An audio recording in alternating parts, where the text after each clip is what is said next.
Hi, Wiggleworms. I'm so glad that you're all my friends. You bring me joy that never ends. I'm so happy to be your friend. Hello.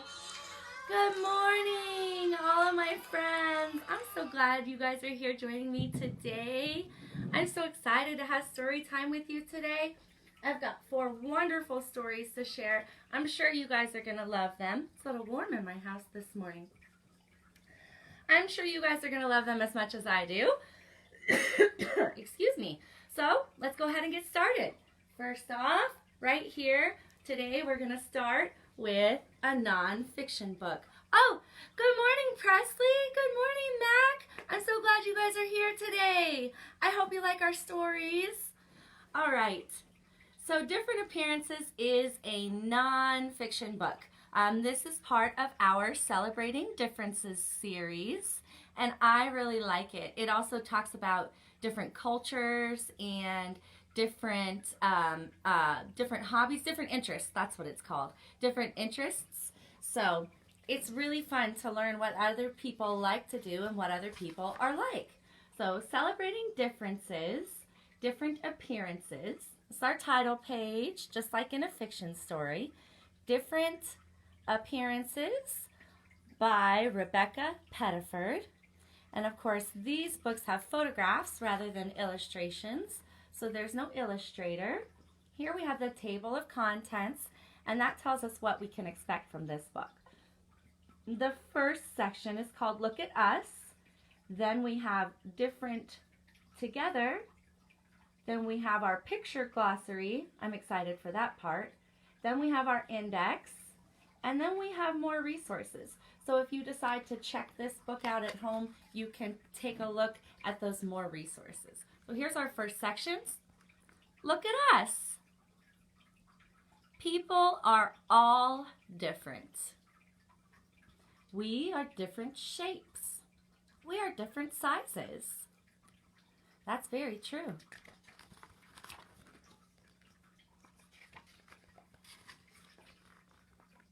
Our skin is different. Bo has brown skin. Tim has freckles. I have freckles too. Can you guys see them? Let me see. Can I get there? I don't want to get too close. You could probably see some of my freckles. I've had freckles my whole life. Excuse me. Our hair is different. Min's hair is straight. Shay has curls.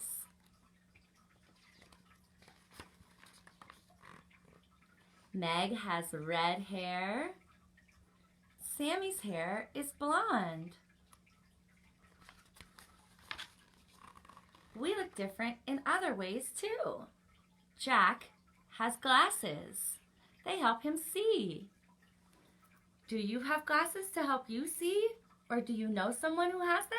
I know several people who wear glasses to help them see. Eric has a wheelchair. It helps him move.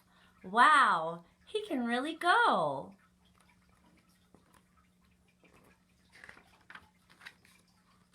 Look, Dana has braces. Oh, right there on her teeth. They straighten her teeth. Do you have braces? Or do you know someone who has braces? I bet you do. Clothes make us look different too.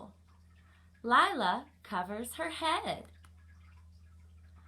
Avi wears a tall hat.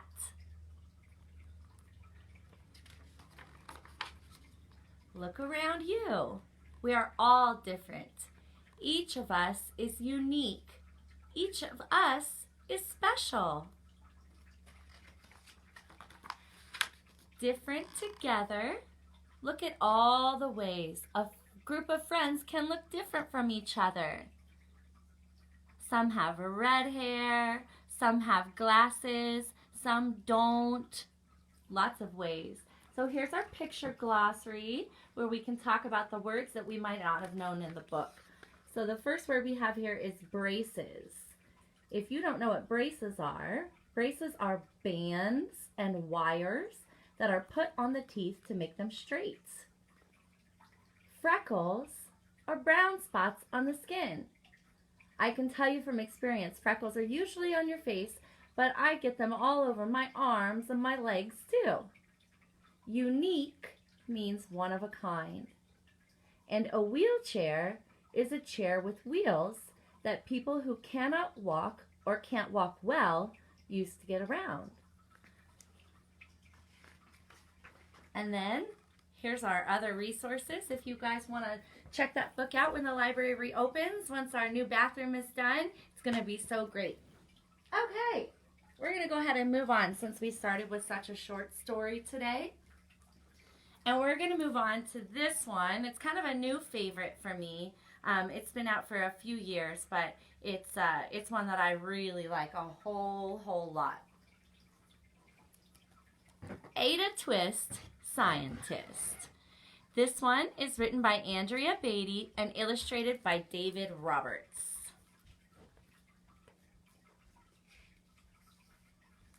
So, I wanted to show you guys this. You'll see these sometimes in the front of our library books. And when you see a plaque like this, then that means that book was purchased or donated in memory of someone by someone else.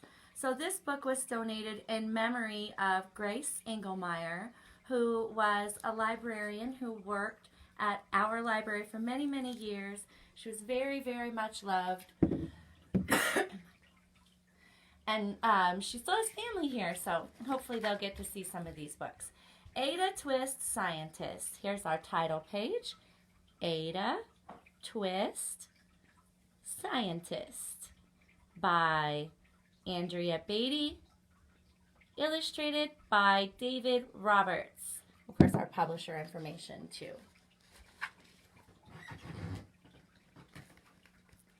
Ada Marie said not a word till the day she turned 3. She bounced in her crib and looked all around, observing the world, but not making a sound. She learned how to climb and made her big break with a trail of chaos left in her wake. She ran through the day chasing each sound and sight and didn't slow down till she conked out at night. Look at her, she's asleep on her dresser. That's so silly. When her bed's right there. Oh, she can't really sleep in that messy bed, can she?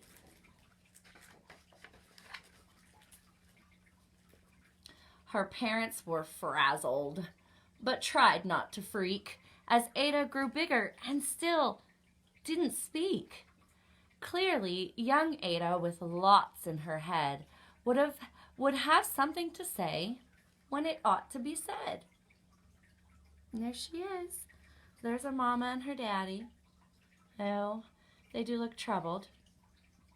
But there's Ada, working away on something.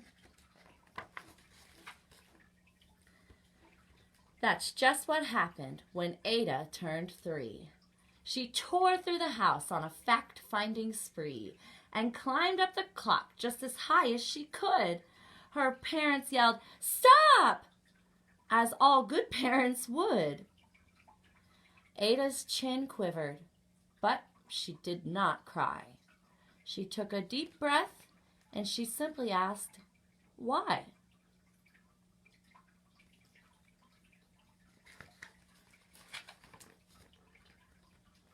Why does it tick and why does it talk? Why don't we call it a granddaughter clock? Why are there pointy things stuck to a rose? Why are there hairs up inside of your nose? She started with why, and then what, how, and when. By bedtime, she came back to why once again. She drifted to sleep as her dazed parents smiled at the curious thoughts of their curious child, who wanted to know what the world was about. They kissed her and whispered, "You'll figure it out."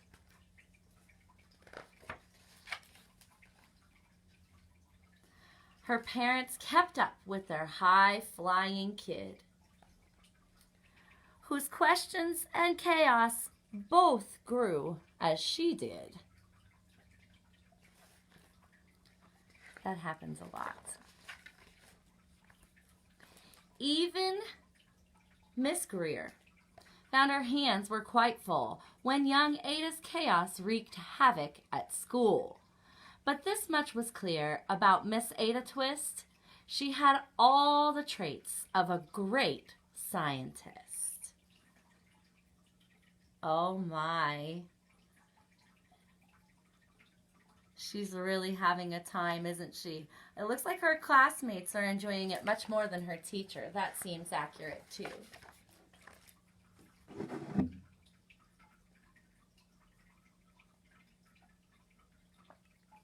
Ada was busy that first day of spring, testing the sounds that make mockingbirds sing, when a horrible stench whacked her right in the nose, a pungent aroma that curled up her toes. "Zowie," said Ada, which got her to thinking, what is the source of that terrible stinking? How does a nose know there's something to smell? And does it still stink if there's no nose to tell? She rattled off questions and tapped on her chin. She'd start at the start where she ought to begin. A mystery, a riddle, a puzzle, a quest. This was the moment that Ada loved best. Ooh, I love to learn too, Miss Ada. I'm curious too. Ada did research to learn all she could of smelling and smells, both the stinky and good. One hypothesis Ada thought could be true. The terrible stink came from Dad's cabbage stew. She tested and tested, but soon Ada knew it was time to come up with hypothesis 2. Cabbage stew can be stinky. Then, zowie! The stink struck again, just like that. Hypothesis 2, it's caused by the cat. The cat couldn't make such a stink on its own. It needed perfume and some fancy cologne. So young Ada tested. The test was a flop. She started again, but her parents yelled, "Stop!" "Oh no, don't put the cat in the dryer, Ada. That would be terrible." Ada Marie, to the thinking chair. Now, by the time we count 3. "Enough," said her mother. "That's it," said her dad. Her parents were frustrated, frazzled, and mad. "Why?" questioned Ada. Her mother said, "No." "What?" Ada queried. Her father said, "Go. You've ruined our supper. You've made the cat stink.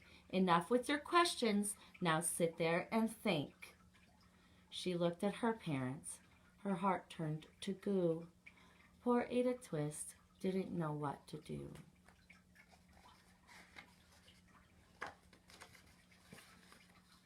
She sat all alone by herself in the hall, and Ada once more could say nothing at all.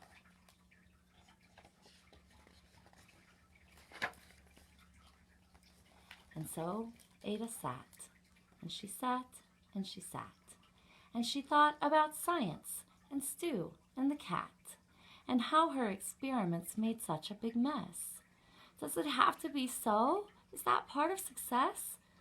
Are messes a problem?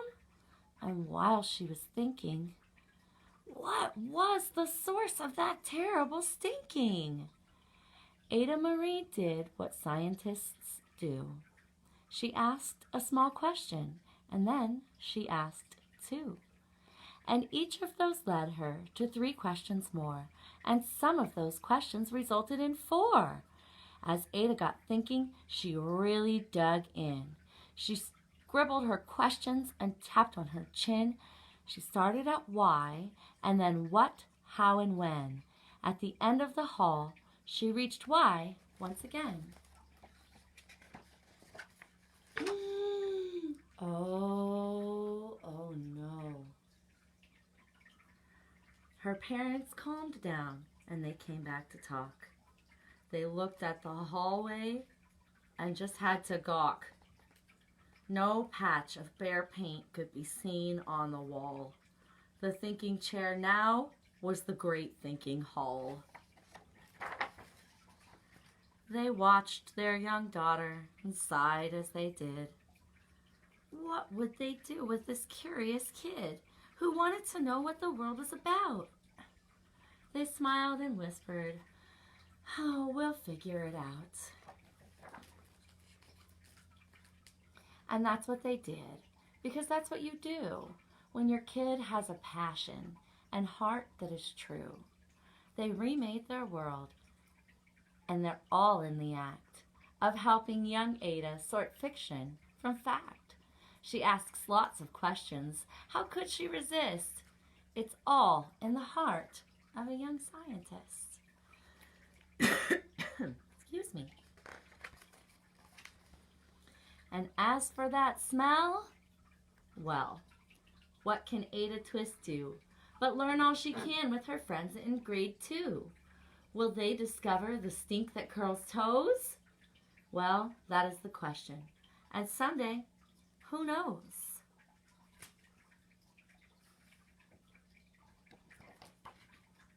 They might discover it. That's the end. Did you guys like that story? I love that story. Ada Twist is one of my favorite picture book characters because I am very, very curious.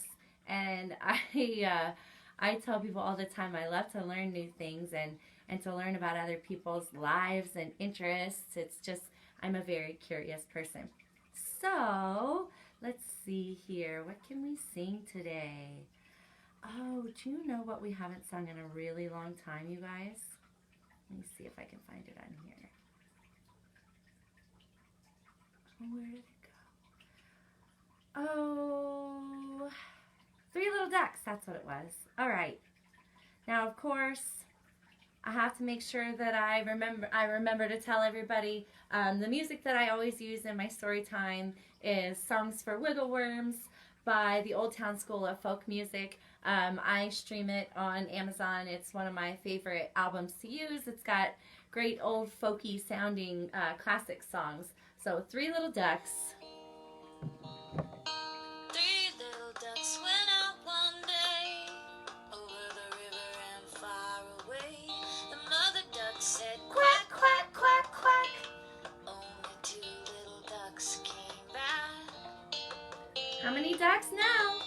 Two little ducks went out one day over the river and far away. The mother duck said, "Quack, quack, quack, quack." Only one little duck came back. Duck. Oh no. One little duck went out one day over the river and far away.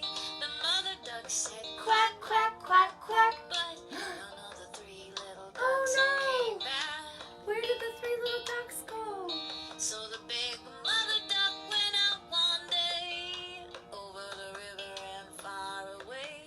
The mother duck said, "Quack, quack, quack, quack." All of the three little ducks came back. All of the three little ducks came back. Oh, Mother Duck found her three little ducks. I love that one. That's one of my favorite songs. Okay, guys, I've got another story to share with you. This one is another nonfiction story about a great athlete. I know a lot of people are really excited right now because a lot of our sports are coming back, and that's going to be really fun for people. I know we did miss out on our Summer Olympics this year, but that's okay. We'll have them next year or whenever we have them. But this is the story of Florence Griffith Joyner, who was a great Olympian. This is a book from our Itty Bitty Bio series. It's one of my favorite series to read. I've read a few of these over the last couple of months, but especially throughout the last year since we've gotten them. So, Florence Griffith Joyner. See those medals on her chest? Told you she was a great athlete. So, of course, here was our title page. Of course, I missed it. And then our table of contents, just like we've discussed before with our nonfiction stories. First section is my story. The next section is the timeline.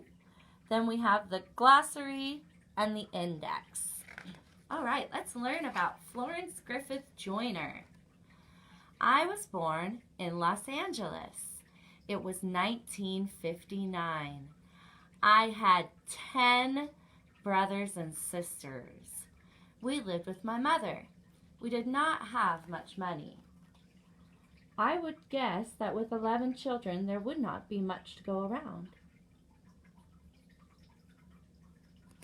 That's a picture of where she lived. Sometimes we would visit my father. He lived in the desert. I was good at chasing jackrabbits. I began to run track. I ran for my school. I won medals. I was a star athlete. There's a picture of a jackrabbit. See how big his ears are? They can run very, very fast. What are your favorite activities? Well, I know some of you like to run very, very fast. I went to college. I kept running. I kept training.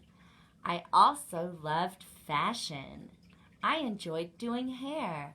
I wore long, colorful nails.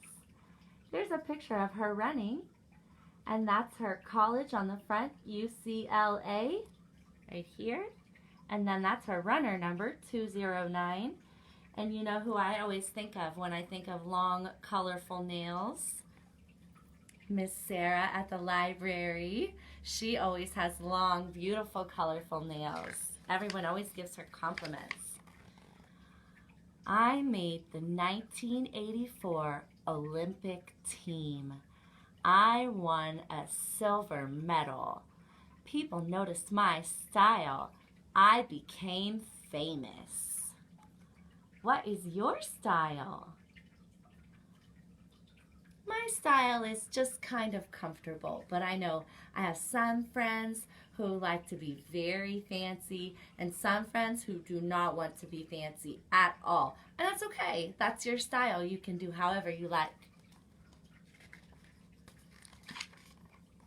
I fell in love with another athlete. His name was Al Joyner. We got married. I took a break from running. Then I started training again. I wanted to go back to the Olympics. So there's Florence and her husband Al. Oh, they look very happy together.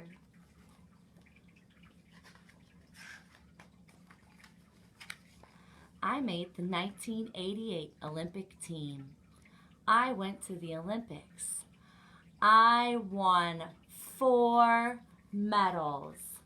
I was the fastest woman in the world. Wow! Look at her muscles. She looks very strong. She looks amazing. Some people accused me of cheating, but I told them they were wrong. I was sad that people thought I wasn't honest. That would make me sad too. If I worked really, really hard and someone said, "Miss Niki, you cheated," and I would say, "No, I worked hard." Poor Florence. I retired from running. Al and I started a family. We had a baby girl. I worked to help children in need. I designed clothes. I wrote books. Look, there she is with her baby girl. Oh, look how happy that baby is. I love happy, cute babies. When they smile like that, they both look so happy. I lived a full life until I died suddenly. I was only 38 years old. I was a motivated woman. I ran my way to Olympic glory. I brought style to sports. What would you like to ask me? I would like to ask Miss Florence what it was like to win 4 Olympic medals. Wow, I bet that was a cool experience.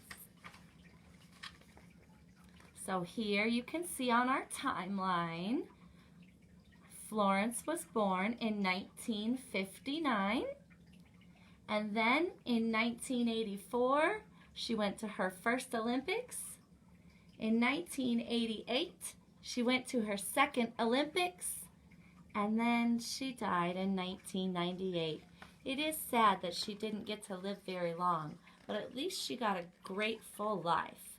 Here's our glossary, where we talk about the words we didn't know when we started. Fashion is clothing that is popular at a certain time. Motivated means having a strong desire to accomplish something. Olympic, related to the Olympic Games, a big competition for athletes all over the world. And track is a group of sports events that includes running. People can run hurdles, they can run relays, and track also includes things like throwing the really huge, humongous ball that's very, very, very heavy called a shot put. And you have to launch it as far as you can. And also in track, people do jumps where they see who can jump the highest and who can jump the farthest, and lots of cool stuff. So if you like to run, if you like to jump, track just might be a great sport for you. There's a lot of different things you can do in track. Okay, guys, I'm really having a great day today. I'm in an excited mood, and I'm feeling really, really happy. So I thought we could sing my favorite song. If you're happy and you know it, clap your hands. If you're happy and you know it, clap your hands. If you're happy and you know it, then your face will surely show it. If you're happy and you know it, clap your hands. If you're happy and you know it, stomp your feet. If you're happy and you know it, stomp those feet. If you're Happy and you know it, then your face will surely show it. If you're happy and you know it, stomp your feet. If you're Happy and you know it, peekaboo. peekaboo, If you're happy and you know it, peekaboo. If peekaboo. you're happy and you know it, Then your face will surely show it. If you're happy and you know it, peekaboo. peekaboo. If you're happy and you know it, Wiggle your ears. If you're happy and you know it, wiggle your ears. If you're happy and you know it, then your face will surely show it. If you're happy and you know it, wiggle your ears. If you're happy and you know it, shout hooray. hooray! Happy and you know it, shout hooray. Hooray! Happy and you know it, Then your face will surely show it. If you're happy and you know it, shout hooray! Hooray!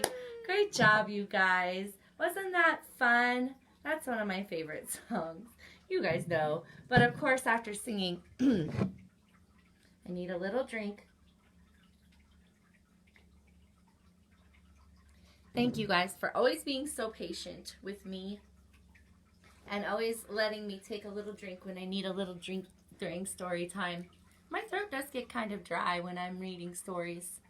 So, for our last story today, I have one of my favorite stories, and this story is excuse me, is what we call bilingual. That means that there are 2 different languages that we are going to be reading in this book. In today's bilingual book, it will be English and Spanish. I know some friends who already speak Spanish, so they might know some of these words. Here's our big cover. And then this book also is one of the Missouri Building Block nominees from 2017. So I always like to tell my grown-up friends that are watching that this little label right here tells you that this is going to be a really great book for beginning readers. So this story is called Marta, Big and Small, and it is written by Jen Arena and illustrated by Angela Dominguez. And I'm going to do my best with my Spanish pronunciations. Hopefully I will not get them too terrible. Spanish, of course, is not my first language, so I don't speak it as well as some people. There's Marta. Marta, Big and Small, our title page. Written by Jen Arena, illustrated by Angela Dominguez. Marta is una niña.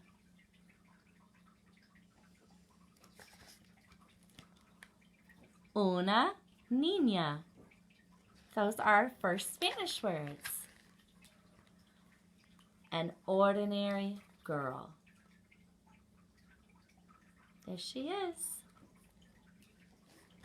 There's an elephant. And that looks like a donkey. And a tree house. And there's Marta. She looks like she might like to be outdoors. To a bug, Marta is grande. Grande. Big. Very big. Grande is Spanish for big. To an elephant, Marta is pequeña. Pequeña. Small. Very small. I would be small next to an elephant too. To a horse, Marta is lenta. Lenta is Spanish for slow. Very slow. Oh yes, it would be hard for me to run and keep up with a horse. To a turtle, Marta is rápida. Rápida is Spanish for fast. Very fast. You know, turtles I find can be surprisingly fast, but they're probably a little bit faster than they are. To a lion, Marta is tranquila. Tranquila. Quiet. Very quiet. To a rabbit, Marta is ruidosa. Loud. Very loud. Rabbits are very quiet, aren't they? To a snake, Marta is sabrosa.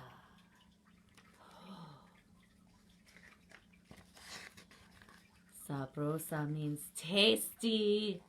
Very tasty. Oh no! Marta! ¿Dónde estás? Where are you? ¿Dónde estás? Means where are you? Phew! Marta is ingeniosa. Clever. Very clever. Marta fed her pineapple to the snake. Huh! Shoo! I was a little worried for a minute there. Marta is loud like el león. Quiet like el conejo. Fast like el caballo. Slow like la tortuga. Big like el elefante. Small like el insecto. And clever, very clever, like una niña. So here are the words that we talked about. Marta is una niña. That's Spanish for a girl. Grande is Spanish for big. Pequeña is Spanish for small. Lenta is Spanish for slow. Rápida is Spanish for fast. Tranquila is Spanish for quiet. Ruidosa is Spanish for loud. Sabrosa is Spanish for tasty.